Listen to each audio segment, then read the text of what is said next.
Hello, my dear students. How are you? I hope all of you are very fine. Dear student, I believe all of you are continuing your study by taking help from online classes and preparing yourself for the next exam. Dear students, welcome to online English class. I am here with you, Shamli Mustafa, lecturer, Department of English, Milestone College, Uttara, Dhaka. Dear students, our today's topic is rearranging sentence. You know, you will get it in English first paper, question number 7. The total mark is 8.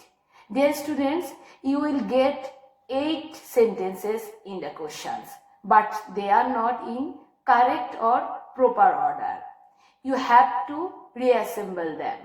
Students, you know, it is one of the easiest item in English first paper. Today we will practice from board question, Chattogram Board 2019 and Borishal Board 2019. Students, this topic is very interesting and tricky. If you follow some rules and techniques, you can easily rearrange the sentences and get full marks in the exam. Dear students, at first we will know what is rearrangement. Rearrangement of sentences implies the reassemble of jumbled sentences in a systematic and meaningful way. Learners, আমরা তো এখন sentence rearranging দেখলাম। এখন আমরা কিছু technique শিখব, যে টেকনিকগুলো apply করলে রিঅ্যারেঞ্জে আমরা কারেক্টলি অর্ডার লিখতে পারবো। First one, read the sentences thoroughly.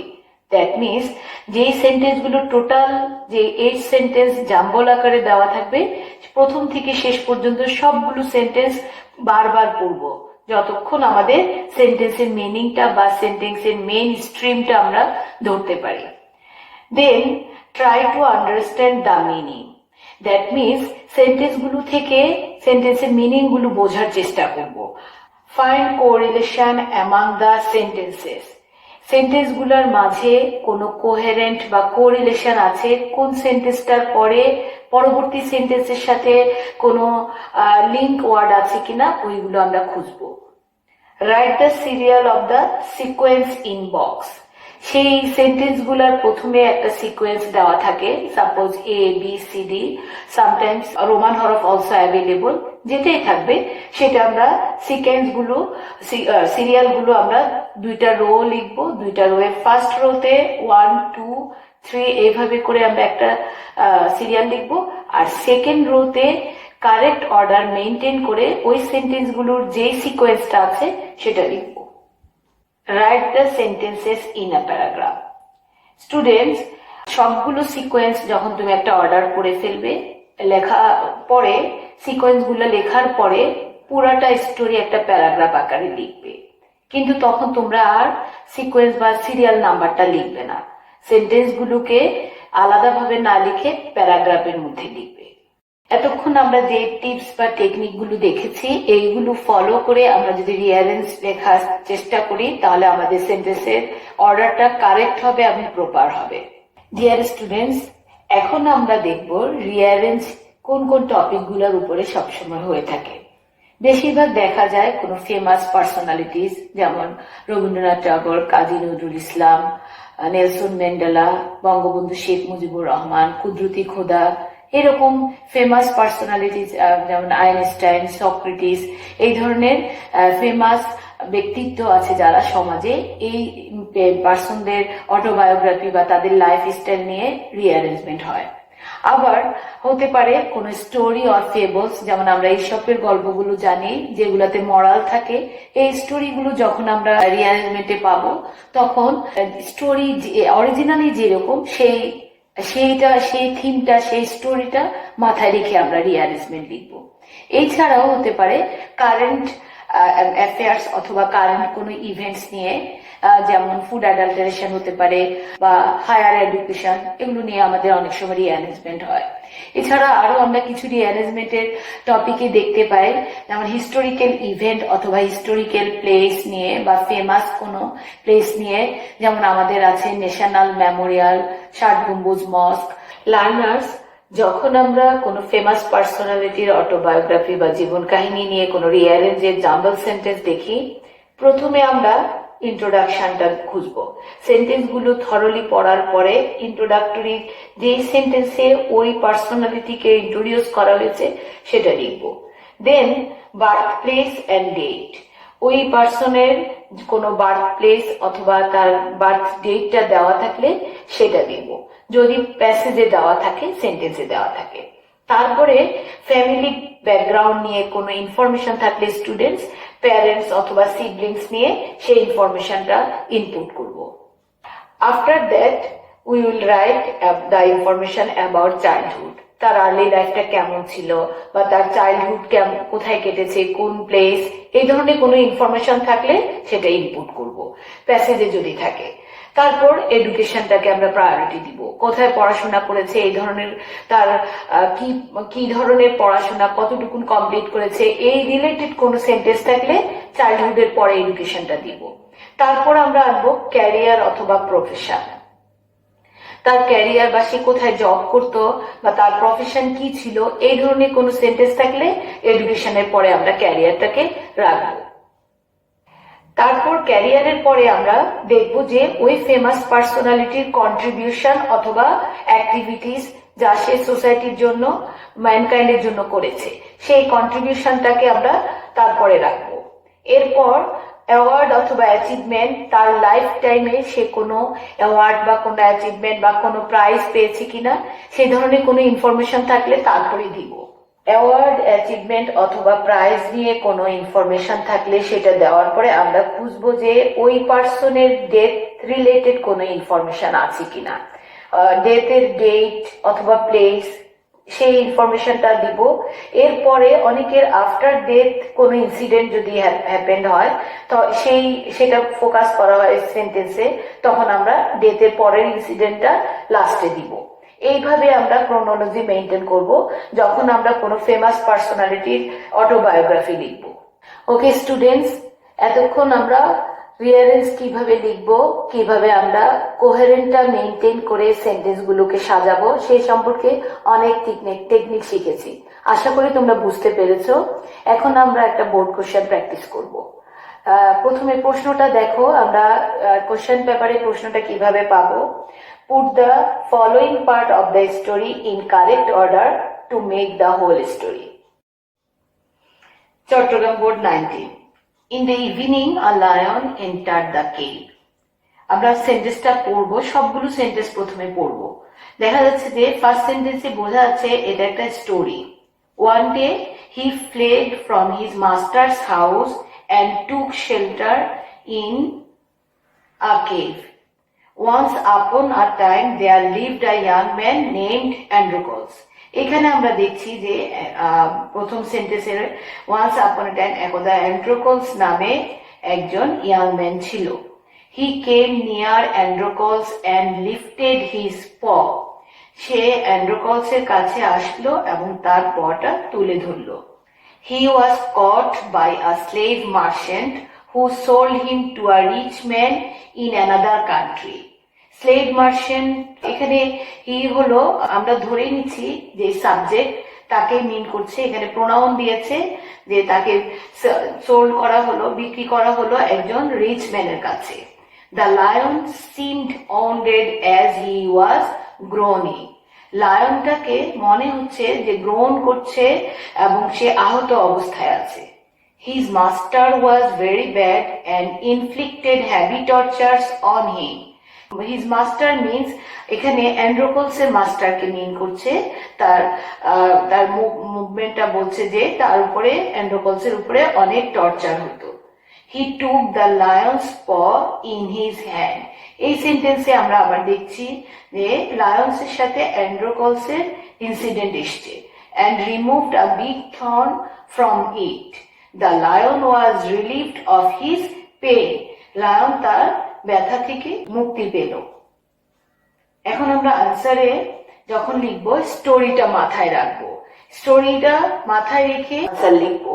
প্রথমে অ্যাজ ইউজুয়াল আমরা দুইটা রো নিলাম আর 8 কলাম। ফার্স্ট রোতে সিরিয়াল নাম্বার 1, 2, 3, 4 এভাবে 8 পর্যন্ত লিখবো। তারপরের রোতে আমাদের যে সেন্টেন্সটা স্টোরি কোহেরেন্ট বা সঙ্গতি রেখে পরপর আসবে সেই সিরিয়াল নাম্বারগুলো লিখবো। First one, number C sentence, once upon a time there lived a young man named Androcles. এখানে আমরা প্রথমে সাবজেক্টকে ইন্ট্রোডিউস করলাম। ফার্স্ট যখন আমাদের রিয়ারেন্সের স্টোরিটা আমরা লেখা শুরু করবো, আনসার লিখবো, প্রথমে আমরা ইন্ট্রোডিউস করব যার সম্পর্কে আমাদের ডেসক্রিপশনটা আসবে তাকে। তারপর হি was caught by a slave merchant who sold him to a rich man in another country. এখানে আমরা অ্যান্ড্রোকলসের লাইফের প্রথম দিকে যে ইনসিডেন্টটা সেই সম্পর্কে কিছু তথ্য পাচ্ছি। সে তাকে স্লেভ মার্চেন্ট একজন রিচ ম্যানের কাছে অন্য দেশে সোল্ড করেছে।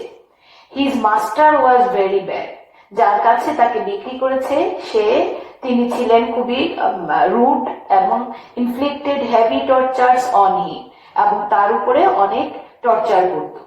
One day he fled from his master's house. টর্চারের পরে অ্যান্ড্রোকলস তার মাস্টারের হাউস থেকে এসকেপ করলো, পালিয়ে গেল। And took shelter in a cave, এবং সে নিজেকে রক্ষা করার জন্য একটা কেভে আশ্রয় নিল।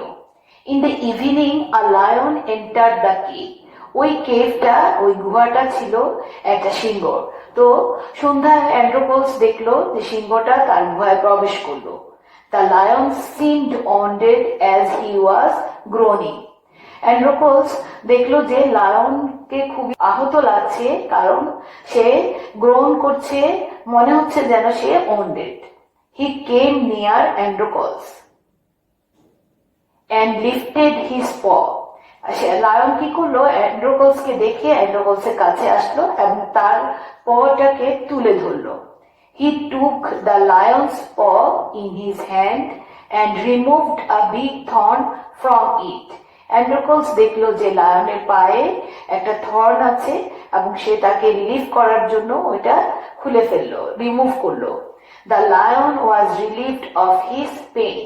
আফটার দ্যাট, যখন থর্নটা রিমুভড হলো, তখন লায়ন তার পেন থেকে মুক্তি পেল। তাহলে এই ইনসিডেন্ট গুলো, এই স্টোরিটা আমাদের অরিজিনালি এরকম। যখন আমরা রিঅ্যারেঞ্জমেন্টের স্টোরিগুলোকে সাজাবো, মূল যে বেসটা বা অরিজিনালটা, যে স্টোরির অরিজিনালটা যে এরকম, সেইটা মাথায় রেখে আমরা সিকোয়েন্স গুলো লিখবো। Students, now we will practice another board question. Let's see Borishal Board 19. First sentence, firstly we will read all the sentences. All sentence we must read once or twice to find out the meaning and to find out the coherence or sequence of the year. First one, Mandela joined the African National Congress in 1942. In 1993, Mandela was awarded the Nobel Peace Prize. Students, at first we get his activities and after that his achievements. Then, for 20 years, he directed a campaign of peaceful, non-violent defiance against the South African government and its racist policies. Students, here we also get his activities or contributions to the society. Mandela died at his home in Johannesburg on December 13 at the age of 95. Here we get information about his death and about his death place. In 1993, South African President F.W. de Klerk was also awarded the Nobel Peace Prize. In 2009, Mandela's birthday was declared Mandela Day to promote global peace. Here we get information about Mandela's achievement. Nelson Mandela was born on July 18 in South Africa. In 1994, Mandela was celebrated as South Africa's first black president. Students, here we get information in serial number G about his born or his birth date. And after that, we get his achievement as a president. Students, now we will write the sequence following the order that we learned in the beginning of the class. Firstly, we will write his. Firstly, we will introduce the person and his birthplace or birth date.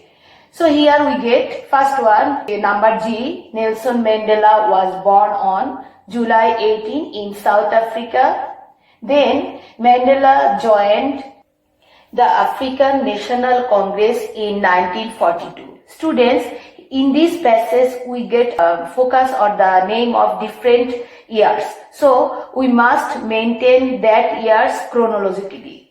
For 20 years, he directed a campaign of peaceful, non-violent defiance against the South African government and its racist policies. In 1993, Mandela was awarded the Nobel Peace Prize. In 1993, South African President F.W. de Klerk was also awarded the Nobel Peace Prize.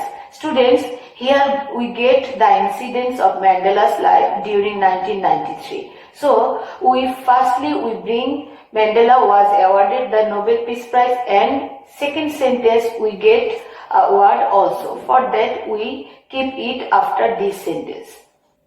In 1994, Mandela was celebrated as South Africa's first black president.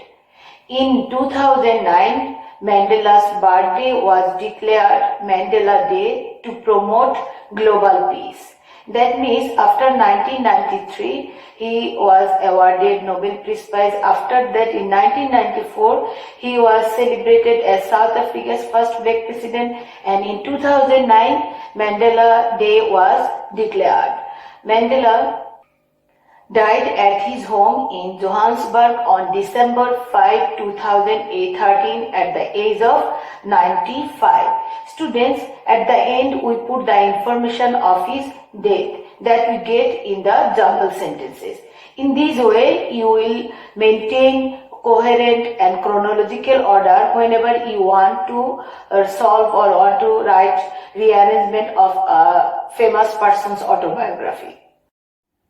Okay students, I hope all of you understood these topics clearly. Students, I think you already learned a lot of rules and techniques for answering the arranging sentence. But before that, I will suggest you to practice more and more by yourself so that you can easily answer these questions in exam and also get full marks. Students, if you face any difficulties, you can share with your subject teachers. Dear students, we have come to the end of our lessons. Thank you all for your time and patience hearing.